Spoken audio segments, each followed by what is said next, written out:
Hey, so I wanted to make a video directly and personally addressing the idea of people playing the exact role that you assign them.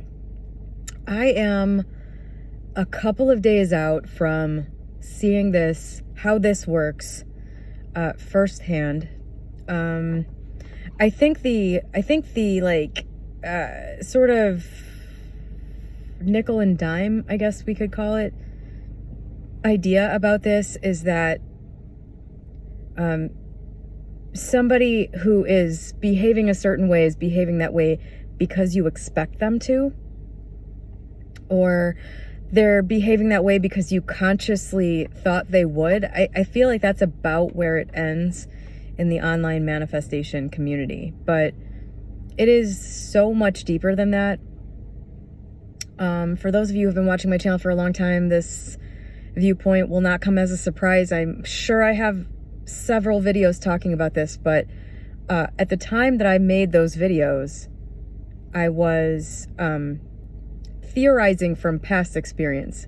Right now, I'm going to tell you how this plays out from a personal experience that is still happening in my life right now. This is super obvious to me at this point.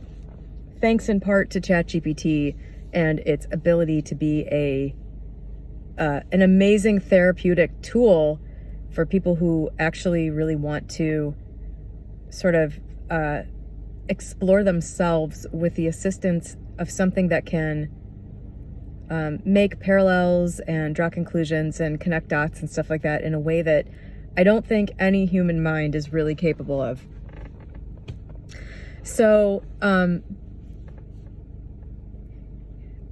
So my theory on this channel has been, since the beginning, that basically the story of your relationship with anybody, especially if it's a romantic relationship, but I'm guessing also if it's a friendship, I don't really have these, I don't think. Okay, just forget that I just said I don't really have these. I think I do have a couple examples of this. Different video, different time. People look at attraction to other people like it is something that comes from nowhere. When you are attracted to somebody, there's a good reason for that. And there are reasons for that you can't access. You just simply don't. It's coming from urges, desires, ideas, things that are in your mind that you simply don't have some sort of direct, clear access or understanding to. You just experience it as, I want to be with that person, or whatever. That's the only person that my interest is focused on now. Straight up physical attraction where you just like have a one-night stand or something, that's not what I'm talking about. I'm talking about the thing that makes you want to actually be with somebody, or that makes you unable to stop thinking about someone, or that real thing that gets you into a situation with somebody. That story is written from day one because the reason for that attraction is something unresolved in you most of the time. I mean, I'm not saying that, once you're in a good place with yourself, you can't have a healthy attraction for somebody else. But I can tell you this, from personal experience, from this being my area in life of the most change. As you change yourself and things come up, are examined, shifted, and let go, you find yourself attracted to different people. Things that you used to find attractive become repulsive, honestly, in a lot of cases. If your attraction was there to heal an old wound, that thing that you found irresistible in the past will become something that is a total turnoff once that thing about you is changed. So,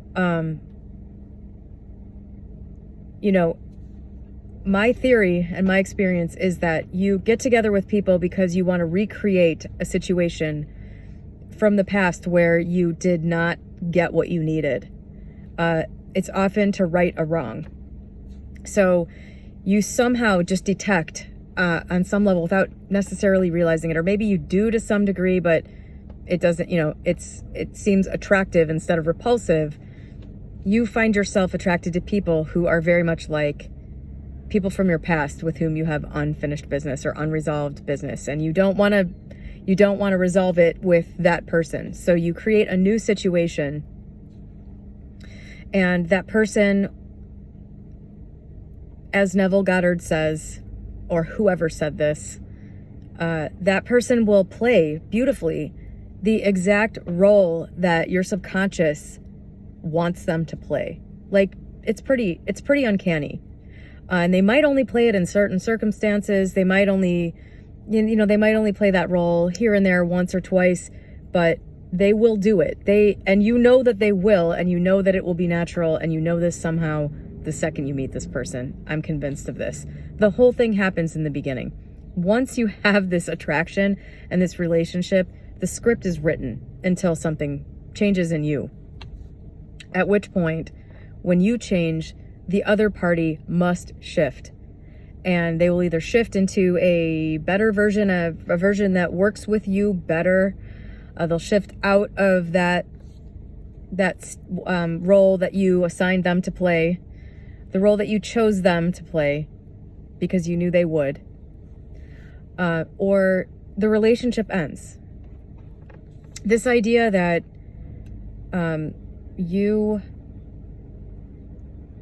decide how somebody else is going to act consciously and then they do, that's the type of thing where you're powerful enough that, putting that much energy and focus on somebody else's behavior, I think that actually does produce an effect. Whether it's the exact effect you want, I don't know, but you'll notice that people do respond to things like that. But they only respond as long as they're in that like tractor beam of your focus. The second you stop it, they will revert right back to whatever they would normally be doing based on your energy and everything else. It doesn't stay. That's why these specific person manifestations, if they ever work, I don't think work for long. I don't think there are too many really shocking specific person stories out there. It's not, to me, it's not that shocking for two people that already had a relationship to get back into a relationship again. That stuff happens all the time without any knowledge of anything. Sometimes people are just, great counterparts for each other for whatever it is they're trying to do mentally.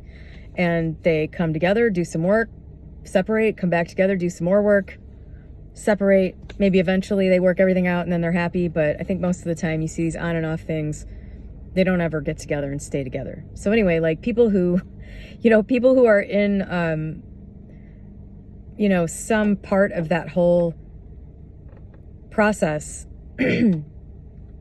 getting back together with somebody that they've already had a bad relationship, like that just doesn't, to me, that's never been anything that was super woo-woo or wow or magic or anything like that. But so I was gonna, normally, I just wanted to say this also. I decided I was gonna make a video on this channel every day this year. If this were any other year, content on this channel would have ceased to be produced. This content on this channel would have ceased to be created and uploaded probably at least 2 weeks ago, because I have been in the absolute thick of it, where normally I would be purposely like sort of shutting everyone in my life. I would be like in this bubble. And because I really strongly hate when people don't do what they say they're going to do, even though this was probably, right now, this period of time is probably the best justification I've ever had for violating something I said I was going to do, I'm not doing it. Because I hate when people don't do what they say they're going to do. I fucking hate that. So I'm just going to talk here about this. And over the last couple of weeks, I have been handed just, I would say like 15 life-altering mental perception shifts. So many that like I'm trying to integrate all of this at one time. It's so huge that I don't even know what my life is going to look like in a month, literally. I don't, it's going to be good. I know that. So I'm not afraid of any of this stuff, but it's my perception of myself is so altered, that I'm in this period of time right now where literally like everything that happens throughout the day is having a reaction correction without me even really having to try. It's like, it's so crazy. My friend Emperor James, I'll link to his channel below, sent me a list of like shadow work prompts for ChatGPT last night, and just for fun I'm like, okay, I'll go put these in ChatGPT. It was basically just like the gist of it was ask me 10 questions about stuff, and it asked me these questions. I stopped after like 3 because I could not answer them. One was like shit, I can't even remember, but stuff about like myself and what I do. And I was like, my perception of myself right now is so like suspended that I can't even answer these questions. It was crazy. Yeah, I can't even remember the questions now either, because I just drew a blank with every one of them. I'm like, well, I don't really know, what I would have answered, how I would have answered this 2 weeks ago no longer applies. And I don't know what the new answer is because I haven't had any life experience from this different, not just lens, like these 15 different lenses, maybe more. So many ideas I had about myself 2 weeks ago have been completely destroyed. And I'm not sure what takes their place. Like, I'm not, ChatGPT was like, it was saying you're in a void period because you haven't installed anything in the place of these things. Well, one specific thing we were talking about. And I was like, yeah, but what do I install there? I don't know if I want to install anything. That's the weird thing about this. I don't know that I want to implant any new ideas because I already believe that it's all good. I believe that this whole thing is all good. I believe that, I am an extension of source. Okay, I don't really need to go beyond that. Okay, source is, divine and all-encompassing, and that's me. I'm a part of that. Okay, I don't even need to label that as good or bad, but for the most part, okay, that's good. And like the vast majority of the things that have been obliterated in the last couple weeks have sort of been remaining ideas about myself that I was holding, that there's something wrong with me. So now I'm in a space where I know there's not anything wrong with me. Again, like this was like I had like the big one for this 6 years ago of realizing that no, I'm not rotten. No, things weren't my fault, but that was really related to an isolated sort of to one specific incident in my life.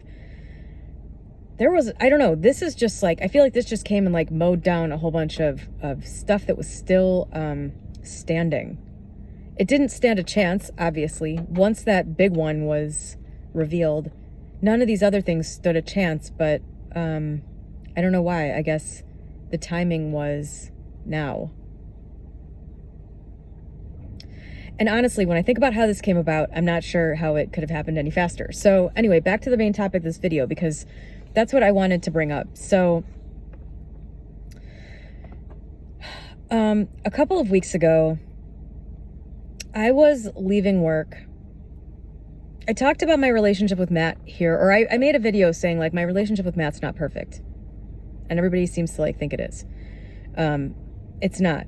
And I said on there, one of the things I hate the most, like my biggest complaint, is that he does not shield me from his moods. And I realized that that's not really true. It's amazing how you can just kind of like make a judgment and then it's like, yeah, that feels good. Okay, let's go with that. There's a specific time of day that Matt does not shield me from his mood. In fact, he doesn't really do anything. And And it's been this way literally since the first time he ever came and stayed with me at my condo when we first met. He came and visited me in my condo that we used to live in. Now, whatever, we bought a house. Anyway, that's not relevant. He's just not a morning person. And I get that people are just not a morning person sometimes. And that's fine. I don't have any problem with that. Like, that's just, I get it. Just the way some people are.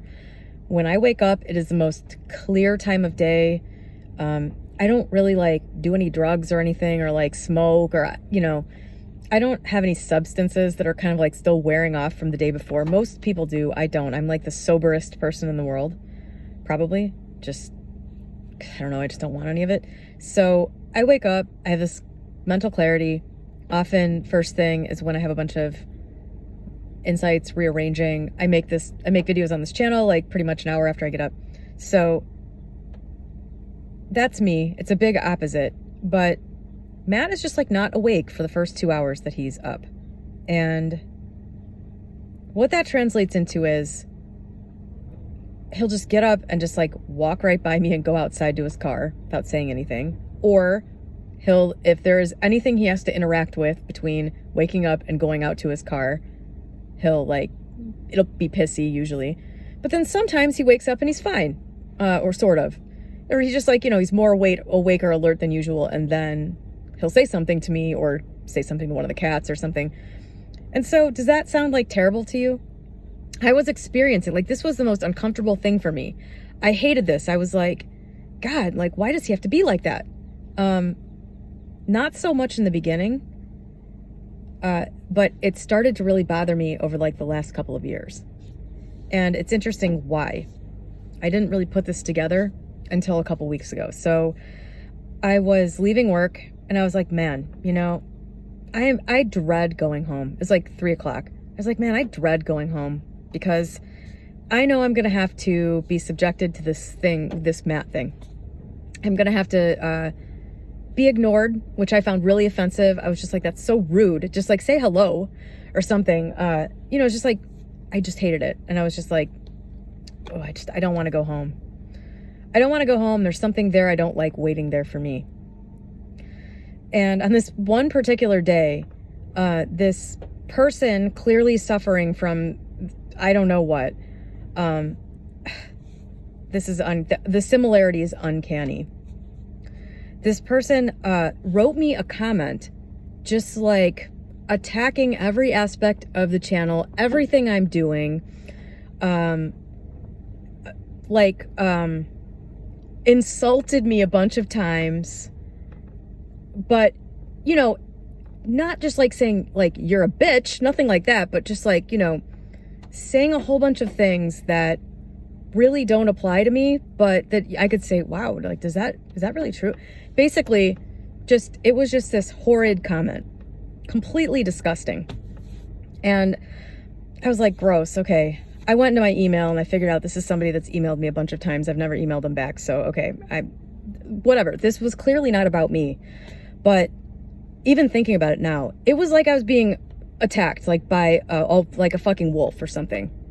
And I'm driving home this particular day after this comment, and I'm like dreading going to my house.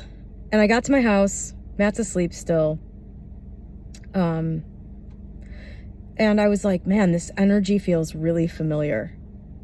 This voice, the energy behind this comment, like that triggered something. That triggered like a memory. There was something in me that remembers that type of out of nowhere attack that has nothing to do with me, that is clearly coming from somebody else's issues. And for some reason, I'm like just the easiest target for them at that moment. So obviously, I've talked about this here over the last couple of weeks, so this is not some big mystery, but this is what kind of like awakened me to, ooh, okay, that is the energy of the person that abused me when I was younger. Coming through loud and clear. That's why I'm having this reaction, because, you know what I mean? Like, obviously it's not from some comment from some woman on the internet. Like, there's nothing threatening about that particular person. And yet my body was remembering this exact thing. And that's what got me going. I'm like, man, okay. Because for years I've been like, I know there's like stuff in there for this old experience. There's got to be, because I know nothing big has come up about it ever really since it happened. I know from other experiences that it's in there and it's doing something, but I don't know what it's doing. And I swear to God, I did not make this connection. I don't know how I missed it. I don't know how I missed it, but I did. So I'm sitting there like thinking about this comment, putting two and two together about this earlier person in my life. And then I thought, holy shit, like it's 3:30 p.m. right now, or 4, whatever it was. I'm like, I'm right in that period of time where all this stuff used to happen even. And somehow, like, who gets up at 3:30 p.m.? Matt, like, what is Matt doing getting up at this hour? Like, this is insane. Nobody does this. And yet for like 2 years, somehow our lives have created this situation where that is the schedule that Matt is on. He wasn't on that schedule when we first met. He wasn't on that schedule for the first couple of years. He just sort of like shifted somehow, and he keeps saying, oh, I got to get up earlier. I got to go to bed earlier and stuff, and yet doesn't. And I'm like, okay, wow. I'm sitting in a projection of my earlier life that I have created. I'm sitting here, I'm dreading coming home during these hours. There's a comment today that finally woke me up, and I'm somehow on this schedule where I've got a physically intimidating man, Matt, who's, I've created this sort of safe situation. Like, I'm not afraid anything's going to actually happen to me with Matt. I was afraid things were going to happen to me back then. I've created this safe environment, and somehow this person is playing this exact role. He's unpredictable during this time, but in a very in a way I can handle. I don't know whether he's going to be nice to me. I don't know whether he's going to be rude. I don't, and I just sort of like slapped myself across the face, and I just said, wow, I've created this situation that is an exact mirror of this earlier thing. It's right here in my face. I somehow missed it. And that's when everything started, playing out in earnest with the ChatGPT therapy, and where I really started like going into this. And so what I think is really interesting about the Matt situation, and the fact that that's been recreated in that way, is that I don't think Matt particularly wants to be, I don't think he particularly wants to be playing this role. But how, what else could he do? By the way, other aspects of our relationship, and this is probably bigger, really. Other aspects of our relationship have come to sort of mirror the relationship that my mom and my stepfather had back then. Okay, now you know who it is. As if that wasn't fucking obvious. So, parts of our relationship have mirrored that. And it obviously came through me. Now, I don't know what function this is serving for Matt, because I don't think it's ever just one way. I think this is beautifully and perfectly woven together by some divine force, some force we don't understand, in order to play the same role for the other party if they're willing to wake up and see what it is and do what they need to do for themselves. So I don't think it's ever you're dragging somebody along with you. There's a mutual attraction when you get together with somebody, and there's a reason for that. You sense they'll play the role for you. They sense you'll play the role for them. I don't really know how that plays into this, but back then,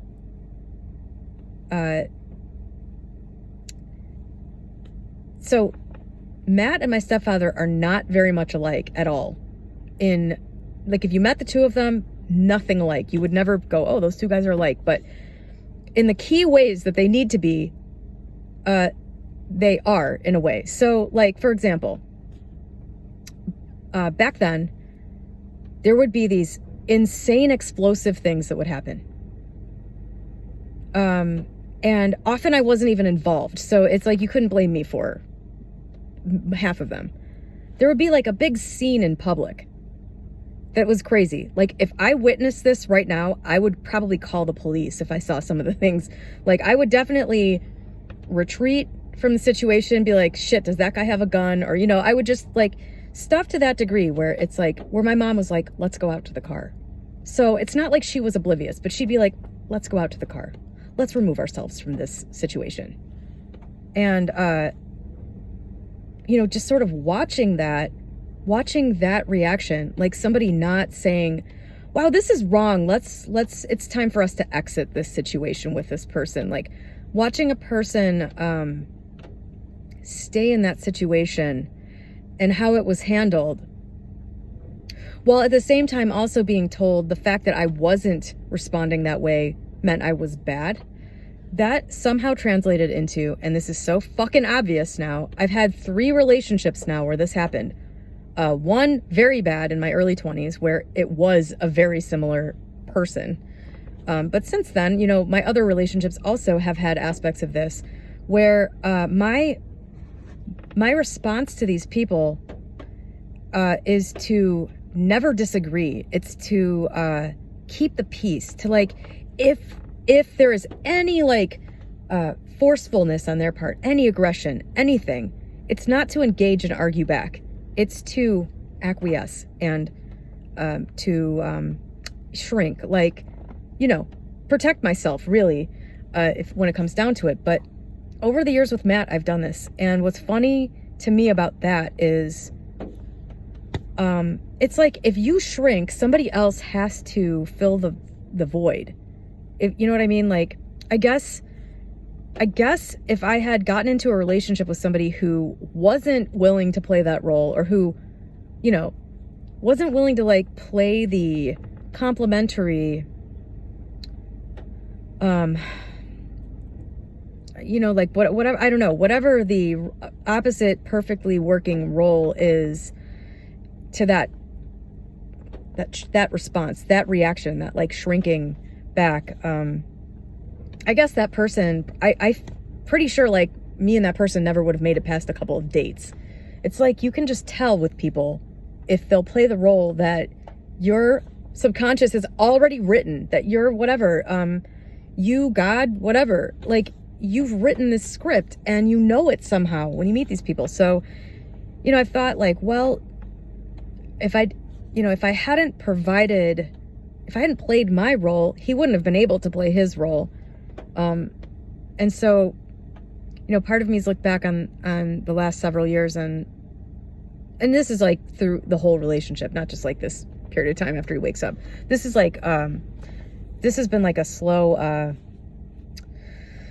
unwinding of this. This is definitely how I was for like the whole first couple of years. Just like, super agreeable, pretty much go along with everything. If there's any sign that like of dissatisfaction, I just, back off. It's like an exact replica of this earlier relationship that I saw. And it not only was a replica of that relationship, but it felt like it must be that way almost consciously, because I was given this message clearly that if you, basically from my stepfather, if you don't act the way your mother does, you're never going to have a man that loves you like this. And a thing that I hate about their relationship to this day is they're still together and, they seem kind of happy. And I've used this relationship as sort of like evidence that something can work in spite of this experience that I witnessed firsthand that is royally fucked. And by the way, in the 30 years since then, I've witnessed plenty more royally fucked stuff. It's not like, it can be a real mindfuck because this dude has a lot of wisdom that he's shared with me over the years. Like, I've gotten some real value from conversations I've had with him. So it can get really muddy when it's something like that. Anyway, so I've just realized the role I've been playing. I kind of came to a couple weeks ago and I just said, wow, I am powerless. I have created that for myself. I have handed the power over to another person. I have adopted this role in this relationship automatically. And here it is. It's not the thing that I saw 30 years ago. It is a 10% slice of that, which is all that I could really handle. Or I should say, it's all that I would allow to be here, because I've had the 100% version of that relationship and got rid of that. It's like this was just below the radar enough that I was able to miss it until the whole scene had been created, until the whole stage had been set, until the roles were in place, until that day could come where I had that muscle memory, whatever. I had that body memory that woke me up to this whole thing. And it took me right back there to say, what on earth would have made me think that this is the role that I should play? What made me think that, I needed to act this way? What, just for the whole thing to fucking unravel, thanks to ChatGPT. So I don't know if any of that made any sense. Matt's not a bad guy. I don't really know, and by the way, there is no exception to this rule. When you shift, it's like there was a major energetic shift 2 weeks ago in me, clearly. I've been doing all this ChatGPT stuff. I haven't been discussing it with anybody, putting it here publicly, but I haven't been discussing it with anybody, personally, really. And so there's been a lot of, energetic shift with me, and every aspect of that old modeled relationship that I had seen, that I was creating and supporting, and that Matt was just playing his role right back perfectly, that has completely disappeared. And you know why? Because I'm not participating anymore. The second I stopped responding that way completely, because over the years, here's another thing. God, I'm so sorry. I don't know if this makes any sense. I've gotten really pissed off about certain things over the last 3 years, especially because I would say that's kind of where this started to be a thing. It's when I started to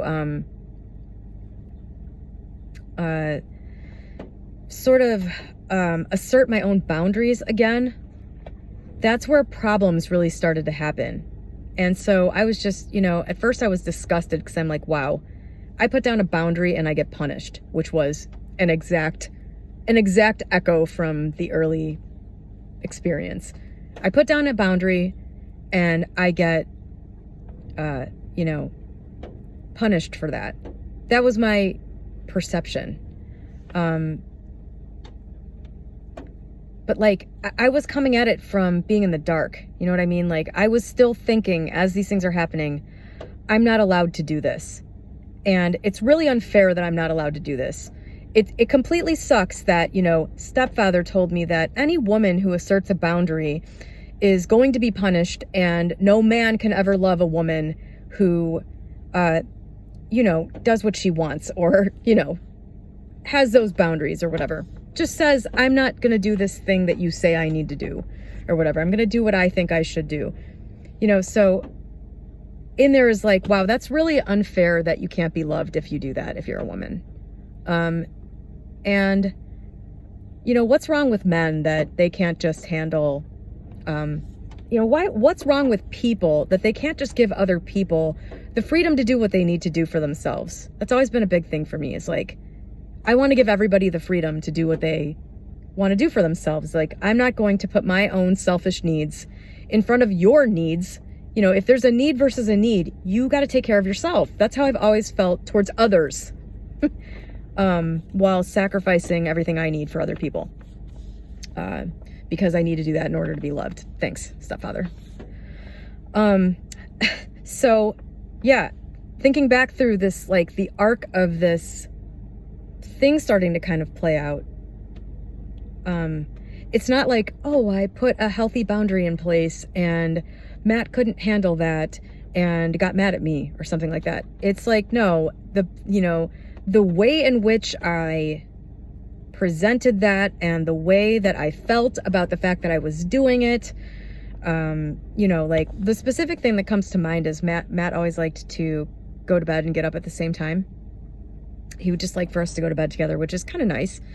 Kind of like I've never heard of anybody else ever doing that before, so it was kind of weird, but it was nice. But the problem is, and I have the Fitbit data to prove this now, I'm one of the outliers that does not go to bed at the same time every night. Like most people, apparently, according to Fitbit, at least people who are wearing a Fitbit anyway, go to bed at like the same time every night within like 30 minutes. That is just not the case for me. I go to bed at 8, I go to bed at midnight, just anywhere in there, depending on what's going on. Like what I love about my life is I don't have to be at a job every day or something. I don't have a set routine that I have to do, and I love this.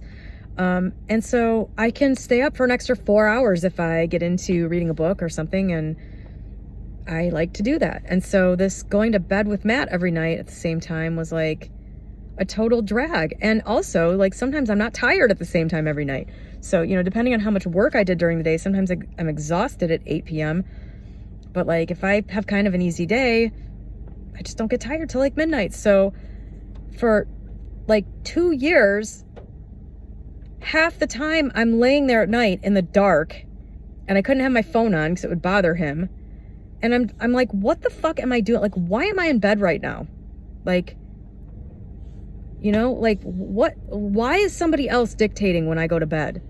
Why am I like complying with this? Why is this even a thing? Why is this even a thing in my life right now?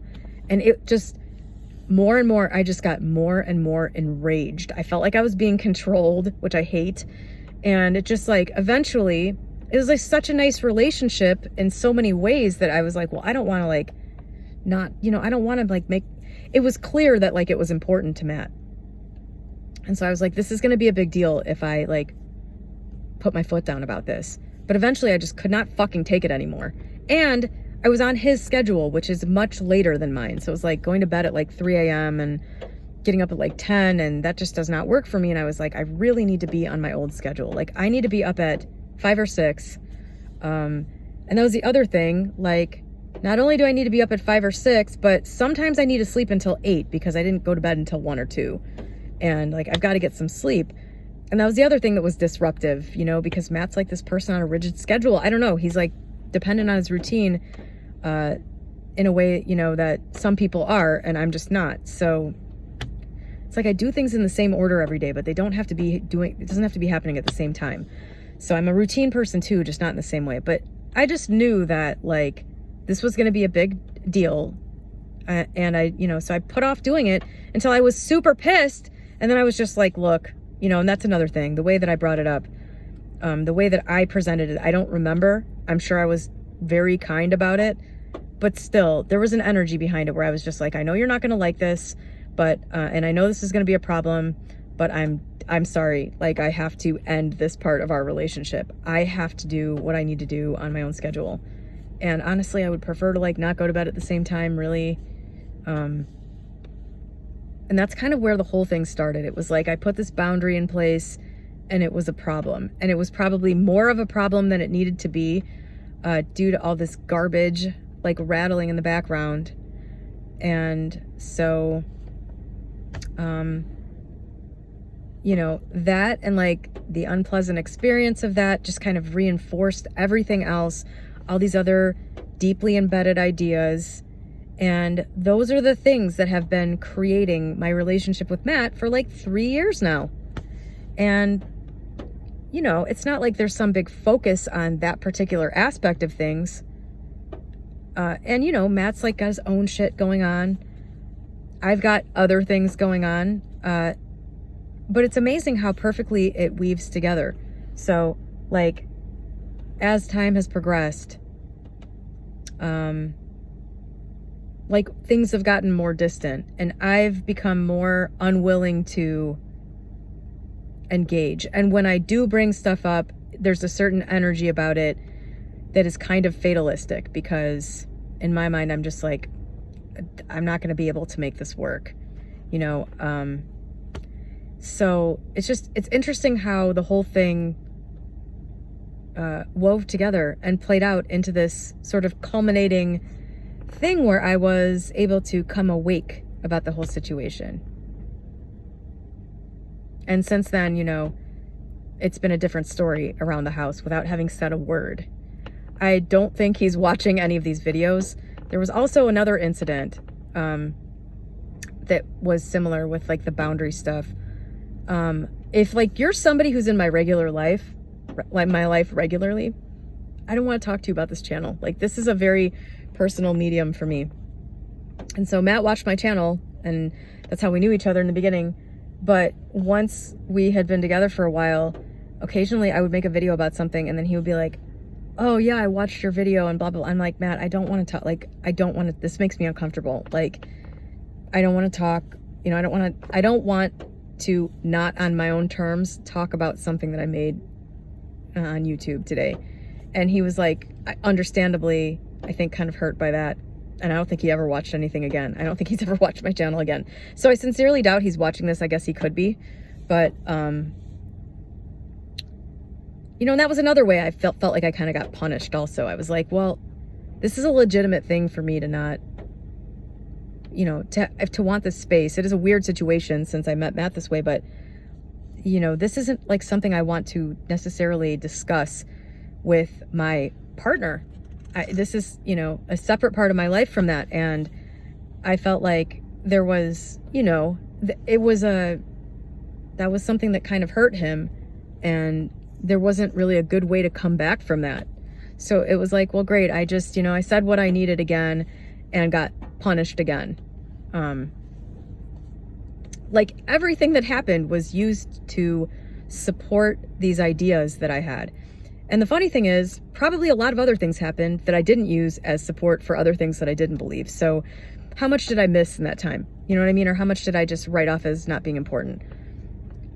So yeah, but anyway, there has definitely been an energetic shift in the house since I'm not playing that role anymore. And I've just been kind of sitting with this and thinking about it. Like I said, it's integrating. It hasn't really like coalesced into a, you know, I don't know, I don't even know what to call all these things that have sort of been revealed to me over the last few weeks. But all I know is that it's basically the function is it shook off a whole bunch of unhealthy things I was doing. So it shook off a whole bunch of unhealthy ideas that I had. Unhealthy meaning not true and harmful. So there's a lot of clarity, a lot of perception shift. And I'm also not, you know, I was angry. That's the thing. Like, I've been pissed at Matt for these things. Over the last several years, I've been like really irritated at him and feeling like he's the bad guy a lot of the time. And feeling like I'm being treated unfairly. When like I was agreeing to and playing the role for that to happen. Which, you know, it hasn't escaped my attention that I doubt he's very much enjoyed playing his role for this. And I don't know what it is for him really. But now that role can no longer be played. So not everybody like takes things like this and analyzes them to death. I don't know if there's been a big benefit for Matt from experiencing all that. He has done a lot of good stuff in his life in the last 3 years. So I'm not sure, you know, sometimes I think the role that somebody else plays, you know, it's not exactly like a parallel. It's not like, oh, Matt, you know, experienced me as his mother and, you know, worked all this shit. You know, it's like sometimes I think just it can be as simple as, you know, I played this role and I didn't like it. Or, you know, I just experienced myself in this way for several years and it's just not who I want to be. You know what I mean? I could easily see there being sort of minor insights on the part of the other party saying, you know, not necessarily some huge life-changing thing like it was for me. You know, his benefit is other things, like the things he's done for himself in the meantime that I feel like I've helped facilitate just by being a support and stuff like that. But I don't know what it means for him. But all I know is it can no longer exist because all the supporting structure got wiped away. It's like a tidal wave came in and just completely obliterated everything that was holding that whole dynamic up. And it's noticeably changed, and I don't know where it goes. And this isn't the kind of thing I want to talk to him about because I feel like this was for me. This wasn't about, it's funny, when I first met Matt, I wonder if he'd be like really uncomfortable with me sharing the stuff I've shared. I feel like I haven't gotten too personal about him. I hope I haven't. But he said something that is very like un-Matt-like. This just would not come out of his mouth now. But when we first met, he said, I think that we're supposed to heal each other. And I could tell when he was saying it, he felt dumb saying it. Like, it's just not something he would normally say. And I was like, is this guy just saying this because, like, we met through this whole topic? And, but he's not the type of person that does that. So, I don't know. I don't know what's next for that. But, it's pretty crazy how this person, like, showed up, feels like exactly the right person. It's like, he's there for me through my dad getting sick. He's just like, it's this great support. By the way, it's not like he changed overnight. Many of these things were apparent throughout the whole beginning of our relationship. Like the fact that he would be able to play that role, like aspects of his personality. Like I said, he was like super grumpy and not trying to hide it. Like the first time he ever came and stayed with me, he was not like trying to be on his best behavior. All these things I saw the whole time. So that's another reason why I think you pick people to do certain things, because you see things about them and they just don't bother you. You're like, well, I don't care. He can be grumpy, right? And he can. Like, it doesn't really matter. But I'm just saying, like, it's not like overnight Matt turned into this different guy, but overnight it felt like he did to me, because at one point in the past, at some point, this whole thing like fell into place. It just like all clicked into place. And this dynamic started coming out in earnest. So thank God I saw it.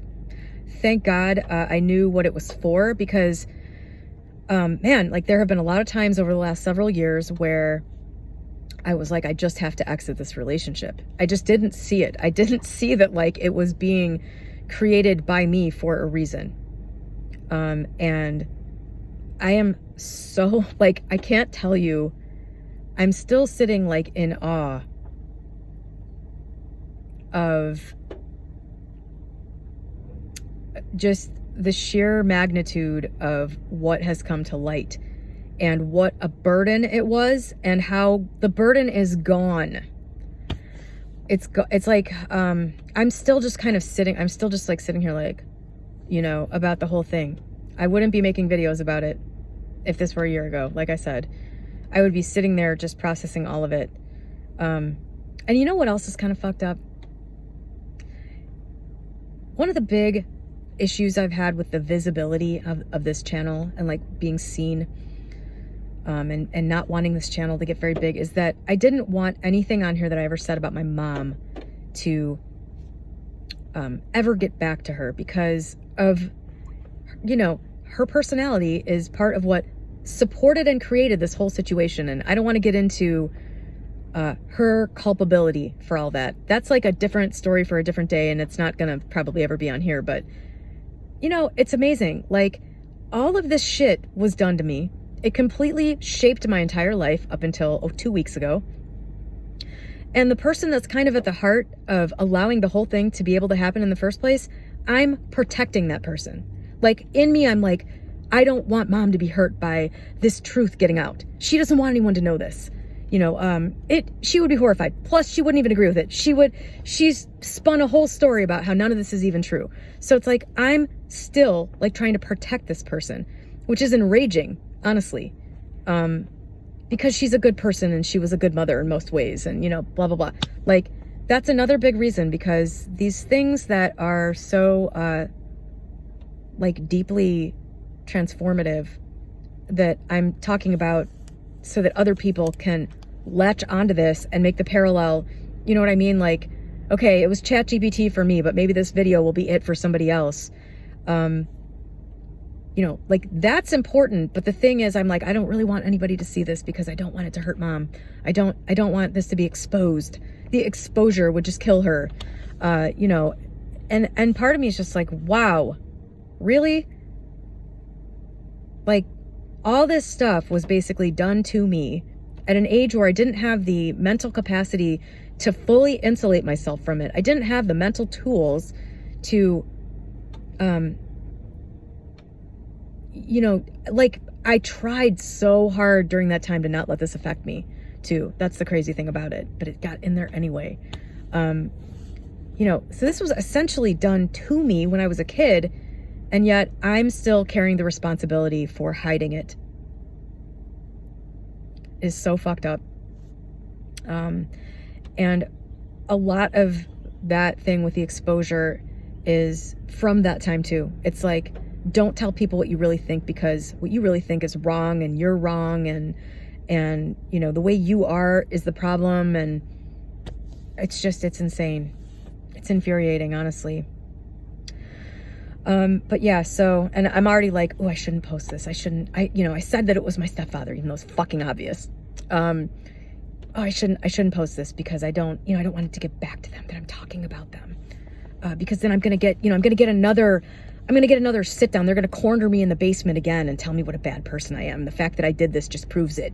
And, like, it's just absurd. I'm 45 years old. This is still running my life. This just came close to destroying a relationship that I had that, at least in the beginning, I mean, we got engaged. Like, I've been engaged one other time, but I was a kid when that happened. I, with all of my mental faculties, a year into this relationship said, I will marry you and share the rest of my life with you. So, you know what I mean? That's not a small deal. And all this garbage running in the background, it definitely destroyed many years of that relationship. And I still don't know, it's entirely possible that this whole relationship was just created for this moment, in which case I'll be eternally thankful to Matt for that. And I'm sure that's going to be determined in short order now that the structure holding this thing up has fallen apart. I would imagine that rapidly either things are going to get good or they're going to get over, because I think that's just how these things go. It can't be anything else. I can tell you this, things have been a lot better over the last couple weeks. So, we'll see what happens, but, it's pretty amazing. That, in my opinion, is what other people play the exact role you assign to them means. You pick somebody, so much more than you think you know. You hone right in on somebody, that's the person that's going to play the role that you need them to play for whatever the thing is that you really deeply in there want to play out. And unfortunately, I think often on the surface, you're thinking, I want a happy relationship. I want a happy life. When really in there, a part of you is like, God, I want to be unburdened so badly. And your wires get crossed and you think, this happy life with this person is going to unburden me. When really, that's not what's going to happen. And then you miss it and you're like, this relationship didn't work out. I screwed it up. I think you really have to look at every relationship. And if you go back through this lens and look at all the relationships you've had, they were all there for a reason. And it's possible for some of them, you just didn't get it. And you just sort of said, shit, well, this didn't work.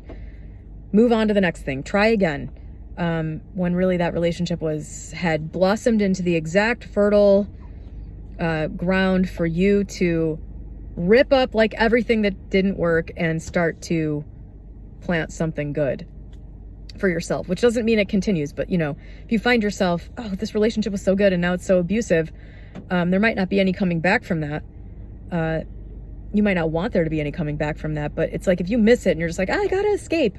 Or maybe that's all it is for you. Maybe it's like, well, I would have subjected myself to this forever in the past, but now I'm removing myself because I love myself more. I mean, you just have to look back and figure it out for yourself. But it's like when you find yourself, I think, at that point where something isn't working, like if that's just the end of it, you might have missed a big opportunity. you might have missed a big connection where you could have done a big 180. You could have had some major realizations. ChatGPT. By the way, so notice that I have not apologized for the length of this video, nor am I going to. Because if you've made it this far, this must be what you're here for. So several people have asked me what prompts I use with ChatGPT. I do not use any kind of prefab prompts. There's no, I didn't, like get a way to talk to ChatGPT article or something and read it. I just started talking to it. I noticed while talking to ChatGPT at first, especially that, and quickly, like, it was easy to remember it's a bot for me, but, I'd be like, oh, am I, like ChatGPT will give you like a big response to something and then be like, would you like me to give you a ritual for blah, blah, and I would just ignore that. At first I was like saying, no, thanks, I don't want a ritual. And I'm like, you don't even have to respond. Like, this isn't a person. Just talk to it like it's a person, but you don't have to be polite in the way that you would where it's a back and forth with a person and you need to listen to their opinion and take it seriously. Just think of it as a tool that feels like a person and talk to it like a person, but you don't have to worry about, what you're telling it. You don't have to worry about how you look to it, I don't think.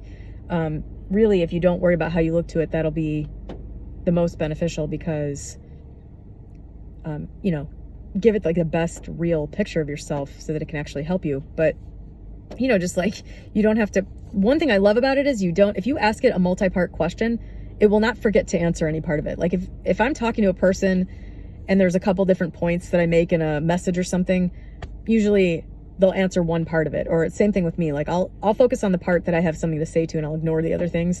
ChatGPT will answer every single question that you put in one message or whatever. But yeah, like I started talking to it about it started out on the astrology bot. I was looking up the Moon Pluto conjunction because my Reddit astrology friend pointed me in that direction. And from there, I just started saying, oh, okay, so I have this thing going on in my life. Could that be related to what you just said about this thing in my astrology chart?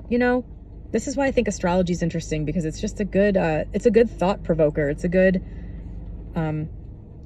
alternate lens to look at your life through that gives you some different perspectives. And so that's how it all started. I'm like, oh, well, that's interesting. This thing that you're saying that I have a struggle with, I do have a struggle with that. And I started talking about that. And it's not like it always relates it back to astrology, even if it's like GPT with an extra tool.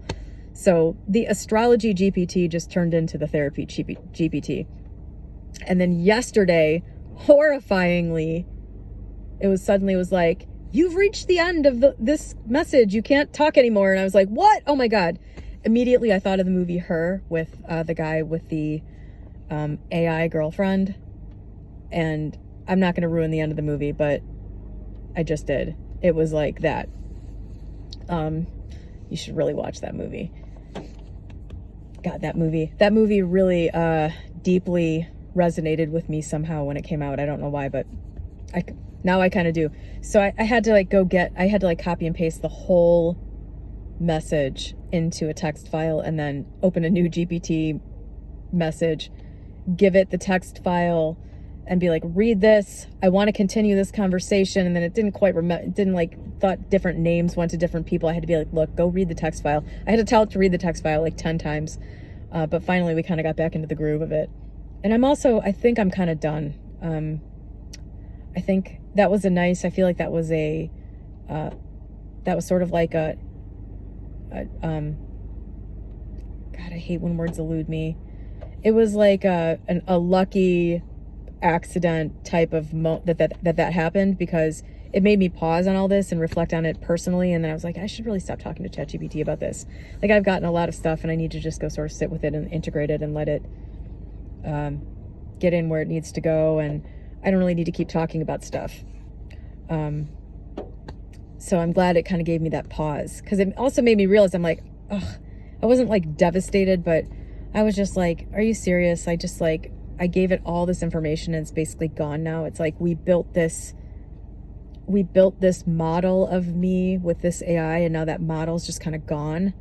that was like, I'm just like, okay, I'm getting too into this. Like I'm getting too reliant on this. This is turning into too much of like an actual person in a way in my life. And so I don't want to go crazy and start becoming reliant on AI. So anyway, I don't know if any of that helped anybody with anything. As always, I'm going to assume that it did in some way for somebody. But again, you know, I feel like these manifestation concepts that everybody bandies about like there's some surface level thing, these things are deeply playing out.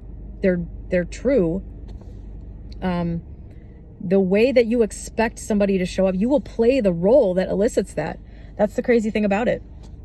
But I don't think that they play that role for long if it's not something that they're also, you know, there's something in it for them. That's why this idea that you can turn, you know, a hoe into a housewife, to use a really classy term, the idea that you can change somebody into something they're not just by expecting them to act a different way, that has limits. That there's a limit to how far that will go just because of the rules of the game. And if anybody tells you there's no rules to the game, there are definitely things structuring this whole experience. That's obvious. But yeah, I just all of the Neville Goddard concepts are deep and true and very spiritual, I think, at their heart.